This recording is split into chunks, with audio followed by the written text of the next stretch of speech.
Hi, my name is Max, and I'm going to be explaining the science behind bread making. When you make bread, one of the most important steps happens before you even bake it. In the early stages of bread, it's just dough, right? Well, when you make the dough, you mix flour and yeast together. Those are the two main ingredients.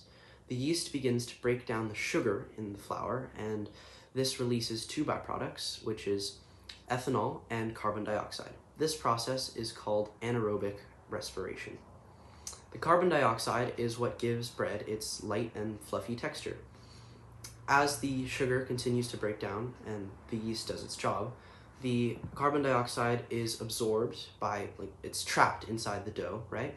And this causes small air pockets inside the dough. This process is called proofing, and it normally takes several hours for the yeast to fully aerate the bread, I guess.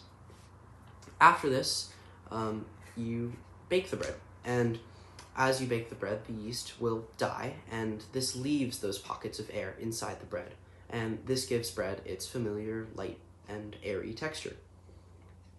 After you bake, it's important to let the bread rest on the counter or in a little bread box or something in order for the bread to create a nice crust, because the steam inside the bread will ruin it if you cut it open immediately. So you want to wait a little while and don't want to cut into it as soon as you are done.